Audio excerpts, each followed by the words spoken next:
जय हिंद। स्वागत है आपका टेस्ट सीरीज के इस यूट्यूब चैनल पर। तो इस वीडियो में जैसा कि आप देख रहे हैं थंबनेल में कि इसमें हम जो करने वाले हैं ये हमारा क्लास 12th के जो ये केमिस्ट्री है, ये बुक यदि आप इंटर में पढ़ रहे हैं यानी 12th में पढ़ रहे हैं और ये बिहार बोर्ड से हैं तो ये बुक जो है आपने ज़रूर देखा होगा, क्योंकि 12th बोर्ड के लिए जो ख़ास तौर पे बुक से तैयारी करवाया जाता है अधिकांशतः वो इसी बुक से करवाया जाता है और ये बुक बेस्ट भी है। यदि आप 12th की बिहार बोर्ड की तैयारी कर रहे हैं तो ये बुक जो है आपके लिए बेस्ट भी है। तो इसी बुक से जो है कुछ हम इम्पोर्टेंट क्वेश्चन जो कि हमारा चैप्टर है जैव अणु यानी कि बायोमोलिक्यूल्स, इसके जो है 20 इम्पोर्टेंट ऑब्जेक्टिव क्वेश्चन का हम फुल डिस्कशन करेंगे। ठीक है, क्योंकि ये जो है 20 क्वेश्चन इस बुक में है, लेकिन इस वीडियो में जो है हम केवल 10 क्वेश्चन का जो है डिस्कशन करेंगे ताकि वीडियो का जो लेंथ है वो ज़्यादा बड़ा ना हो। तो वीडियो का लेंथ को ध्यान में रखते हुए जो है हम 20 में से 10 क्वेश्चन को इसमें डिस्कशन करेंगे और नेक्स्ट 10 क्वेश्चन जो है हम पार्ट 2 में कवर करेंगे। तो इस वीडियो को आप शुरू से लेकर लास्ट तक देखें और इस 10 को इम्पोर्टेंट क्वेश्चन को जो है आप समझे, साथ में जो है हमारे साथ साथ जो है आप अपना कॉन्सेप्ट भी क्लियर करते चलेंगे, क्योंकि इसमें हम एक्स्ट्रा बताएंगे। आप चाहें तो अपना फेयर कॉपी बना सकते हैं। बिफोर स्टार्टिंग आप जो है सब्सक्राइब नहीं किए हैं तो आप इसको सब्सक्राइब करके बेल आइकन जरूर ऑन कर लें। चलिए हम शुरू करते हैं अपना क्वेश्चन। और हमारा जो है आज का पहला क्वेश्चन है कि एक कार्बोहाइड्रेट होने के लिए यौगिक में कम से कम कितने कार्बन होने चाहिए। तो यदि कोई कार्बोहाइड्रेट हम जिसको कह रहे हैं कि ये कार्बोहाइड्रेट है तो उसमें कम से कम कितने कार्बन होना चाहिए। क्योंकि कार्बोहाइड्रेट है तो उस कार्बोहाइड्रेट में कार्बन का होना क्या होता है, अनिवार्य होता है। बिना कार्बन के कार्बोहाइड्रेट नहीं हो सकते हैं, लेकिन यही आपसे कंडीशन पूछा गया कितनी होनी चाहिए। तो एक कार्बोहाइड्रेट होने के लिए जो है यौगिक में कम से कम 3 कार्बन का होना आवश्यक है। क्या है? 3 कार्बन का होना आवश्यक है। ठीक है, चलिए बात कर लेते हैं थोड़ी कार्बोहाइड्रेट का। तो कार्बोहाइड्रेट का वर्गीकरण यहाँ पे हम बात करेंगे। कार्बोहाइड्रेट का वर्गीकरण जो है, क्लासिफिकेशन जो है, वो जल अवघटन के आधार पे इसको किया गया है 3 भागों में। कितने भागों में? 3 भागों में। कार्बोहाइड्रेट को जो है वो सैकेराइड भी कहते हैं। क्या कहते हैं? सैकेराइड। तो यहाँ पे हमारा पहला भाग इसका मोनोसैकेराइड है। ठीक है, इसको 3 भागों में बांटा गया है। तो पहला भाग उसमें से क्या है? मोनोसैकेराइड। मोनोसैकेराइड का मतलब क्या हो गया? ये कार्बोहाइड्रेट का जो होता है, जो सबसे छोटा यौगिक होता है कार्बोहाइड्रेट का, वो मोनोसैकेराइड ही होता है। यानी कि आप इस सैकेराइड को जो है और छोटा नहीं कर सकते, यानी कि जल अपघटित जो है इसका अब और नहीं कर सकते हैं। यदि हम मोनोसैकेराइड का उदाहरण देखें तो ग्लूकोज, फ्रक्टोज और राइबोज, ये 3 उदाहरण आपको याद रखना है मोनोसैकेराइड के। और इसकी जो कार्बन संख्या होती है मोनोसैकेराइड के, वो 3 से स्टार्ट होता है और 7 तक होता है। तो 3 से लेकर जो है 7 तक यदि किसी यौगिक में कार्बन की संख्या है तो आप कहेंगे कि वो क्या है? मोनोसैकेराइड है।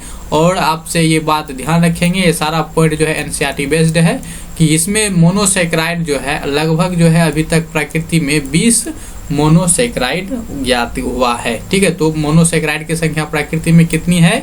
20। इसको ध्यान में रखेंगे। क्वेश्चन नेक्स्ट हमारा है, बाकी सारे जो सैकेराइड है आपका है ना, उसको हम नेक्स्ट कवर करेंगे। क्वेश्चन है कि निम्न में कौन लीवो घूर्णक होता है। तो लीवो घूर्णक कौन होता है, इस ऑप्शन में से बताना है आपको। तो इसमें जो फ्रक्टोज है, तो फ्रक्टोज जो है ये लीवो घूर्णक होता है। लीवो घूर्णक जो है आप पढ़े होंगे, जो आइसोमेरिज्म में पढ़े होंगे ना, उस आइसोमेरिज्म टॉपिक में जो 11th में पढ़ाया गया है उसमें आप लीवो घूर्णक के बारे में पढ़े होंगे। तो वो लीवो घूर्णक कौन होता है? हमारा फ्रक्टोज जो होता है ये लीवो घूर्णक होता है। चलिए इससे जुड़े जो हमारा एक्स्ट्रा फैक्ट है उसको देख लेते हैं। तो फ्रक्टोज को जो है ये एक मोनोसैकेराइड है, जैसे कि मोनोसैकेराइड जब बता रहे थे तो उसमें आपको हमने इसका एग्जांपल दिया था। और फ्रक्टोज को जो है हम फल शर्करा के नाम से जानते हैं, यानी कि फ्रूट शुगर कहा जाता है इसको। और ये क्या करता है? लीवो घूर्णक देता है, इसीलिए इसको जो है लेवुलोस भी कहते हैं। ठीक है, फ्रक्टोज को जो है लेवुलोस कहते हैं क्योंकि ये लीवो घूर्णक देते हैं। और ग्लूकोज जो होता है आपका ये डेक्स्ट्रो घूर्णक होता है। क्या होता है? डेक्स्ट्रो घूर्णक होता है। और जो फ्रक्टोज होता है ये डेक्स्ट्रो, यहाँ डेक्स्ट्रो नहीं, ये क्या होता है आपका? लीवो घूर्णक होता है। और जो ग्लूकोज और फ्रक्टोज को जो है दोनों को, इस ग्लूकोज को और फ्रक्टोज दोनों को जो है इन्वर्ट शर्करा कहा जाता है। ठीक है, क्या कहते हैं? इन्वर्ट शर्करा कहते हैं। और जो हम घरों में उपयोग करते हैं, हम जो शर्करा, जिस शर्करा का प्रयोग घर में यूज करते हैं जैसे चीनी, तो वो क्या होता है? वो सुक्रोज होता है। उसमें क्या, वो क्या होता है? सुक्रोज होता है। ठीक है, तो कौन सा कार्बोहाइड्रेट होता है? सुक्रोज होता है। ठीक है, इसीलिए सुक्रोज को जो है हम टेबल शुगर के नाम से जाना जाते हैं। किससे नाम से जानते हैं? टेबल शुगर उसको कहा करते हैं, सुक्रोज को, जिसको हम चीनी के रूप में इस्तेमाल करते हैं। और दूध में जो पाया जाता है शर्करा, उसको हम दूध शर्करा या फिर इसी को लैक्टोस कहते हैं। क्या कहते हैं? लैक्टोस। तो आपको लैक्टोस नाम जो है याद रखना है कि जो दूध वाला शर्करा होता है उसको क्या कहते हैं? लैक्टोस। और जो घर में यूज करते हैं वो टेबल शर्करा।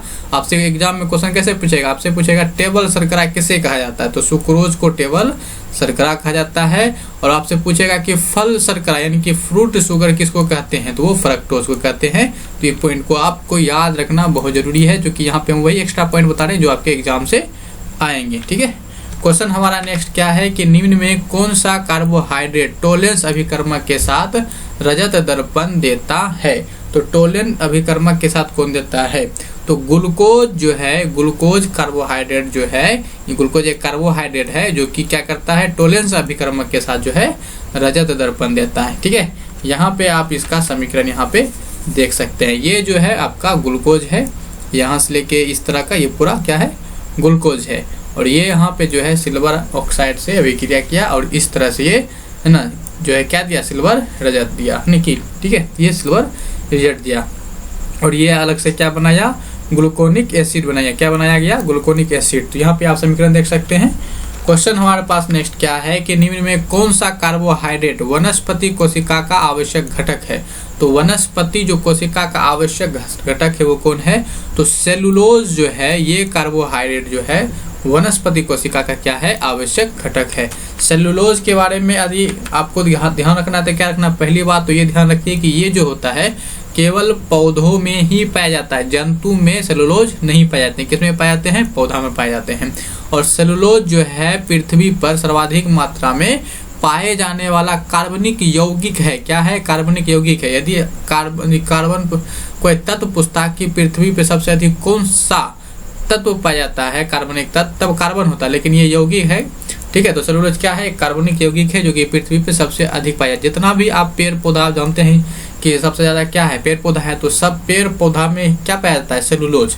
इसलिए क्या है कि पृथ्वी पे सबसे अधिक मात्रा में कौन सा पाया जाएगा? सेलुलोज ही पाया जाएगा। तो ऐसे आप ध्यान रखेंगे। और पौधा की जो कोशिका भित्ति होती है, ठीक है, कोशिका भित्ति यानी कि कोशिका की जो दीवारें होती है वो जो होता है वो सेलुलोज का बना होता है। किसका बना होता है? सेलुलोज का।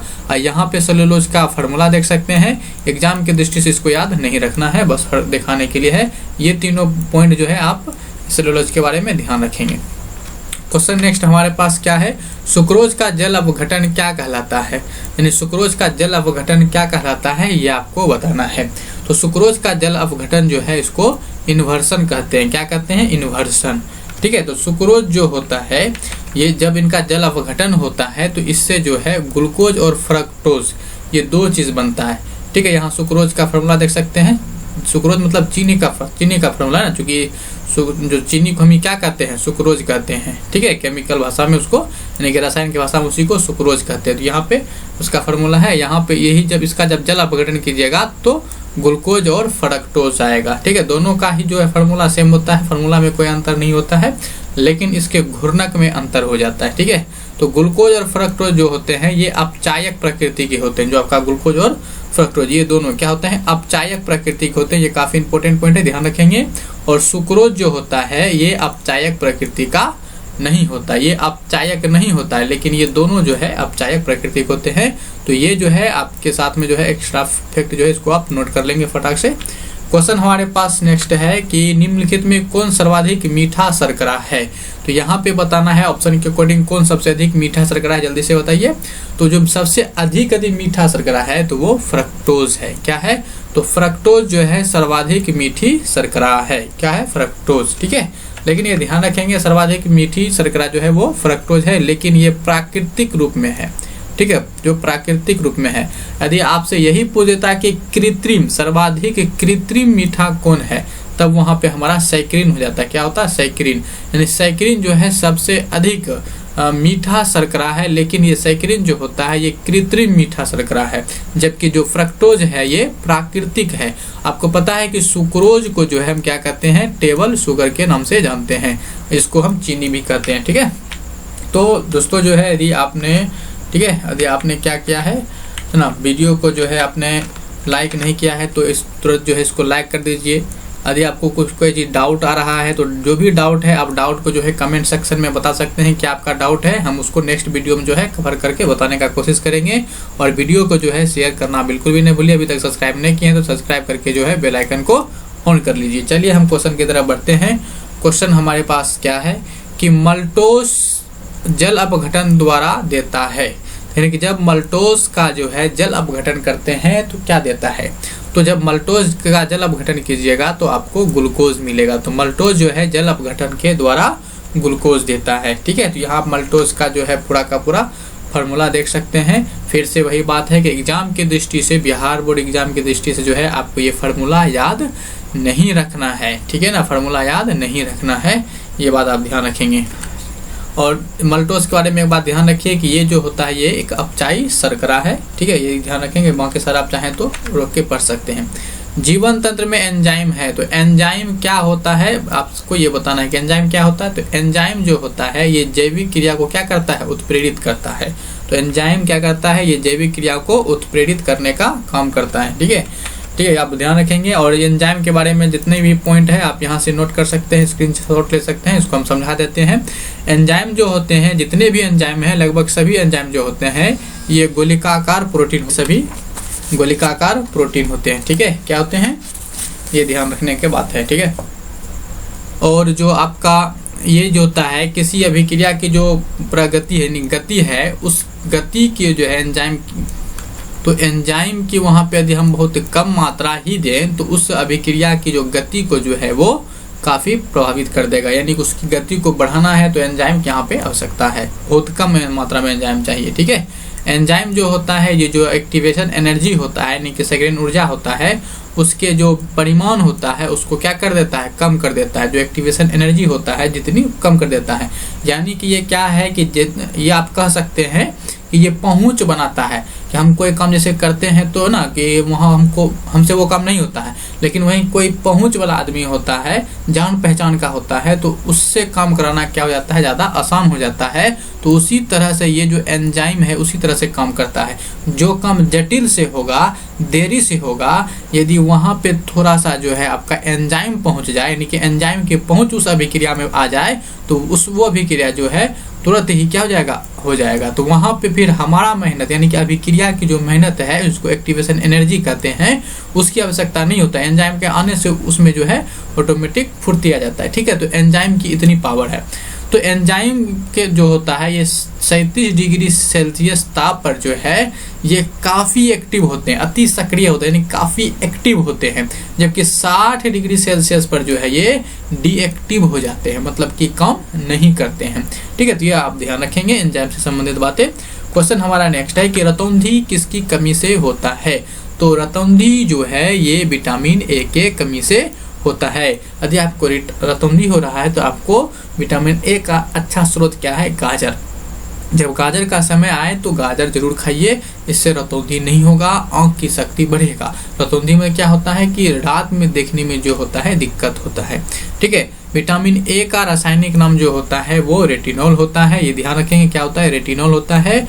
और जो है आपका विटामिन B12 को जो है वो ना क्या कहते हैं, साइनोकोबालामिन कहते हैं। ठीक है, ये ध्यान रखेंगे। और ये जो है आप ध्यान रखना है। और विटामिन ई जिसको टेकोफेरोल कहते हैं, क्या कहते हैं, टेकोफेरोल कहते हैं। और इसी की यदि कमी आ जाता है तो नपुंसकता होता है वो हो सकता है। ठीक है, तो ये बात ध्यान रखना है। क्वेश्चन हमारे पास नेक्स्ट है और आज का ये हमारा लास्ट क्वेश्चन है कि निम्न में कौन एक वृहत अणु नहीं है। तो कौन वृहत अणु नहीं है ये बताना है, यानी किसकी संरचना जटिल नहीं होता है ये बताना। ये क्या जाएगा, पामीटेट। क्या जाएगा, पामीटेट। पामीटेट जो है एक वृहत अणु नहीं है, बाकी तीनों ही जो है एक वृहत अणु है। ठीक है। तो उम्मीद करते हैं कि आपको ये वीडियो काफ़ी पसंद आया होगा, और आपने जो है अभी तक लाइक नहीं किया है तो लाइक कर दें। कोई डाउट रह गया है तो कमेंट करके हमें बताएं, और इसे दोस्तों के साथ शेयर करना बिल्कुल भी ना भूलें। और सब्सक्राइब नहीं किए हैं तो सब्सक्राइब करके बेल आइकन जरूर दबा दें। और साथ में आपको हम ये भी बताते चले कि ये हमारा जो है एक चैनल है परफेक्ट प्रैक्टिस, ठीक है, जीके बाय परफेक्ट प्रैक्टिस। ये एक कंपटीशन के लिए चैनल है। यदि कोई आपके नज़र में कोई कंपटीशन वाला है या आप खुद देखना चाहते हैं तो आप इस चैनल को जो है जाके सब्सक्राइब कर सकते हैं, देख सकते हैं, ठीक है। आपको यहाँ आई बटन में जो है लिंक हो जाएगा, नहीं तो आप यूट्यूब पे सर्च कीजिए जीके बाय परफेक्ट प्रैक्टिस आ जाएगा, ठीक है। तो आपने, ठीक है, तो आपका जो है ये चैनल ये आप देख रहे हैं टेस्ट सीरीज बिहार बोर्ड, और आपको जो है ये वीडियो देखने के लिए, पूरा देखने के लिए बहुत बहुत धन्यवाद। और यदि इसे ना फटाक से लाइक कमेंट और शेयर कर दीजिए, और सब्सक्राइब नहीं किए हैं कर दीजिए, और दोस्तों को भी इस बारे में बता दीजिए। ठीक है, इस वीडियो को इतना ही रखते हैं, मिलते हैं नेक्स्ट वीडियो में, तब तक के लिए जय हिंद, बाय बाय।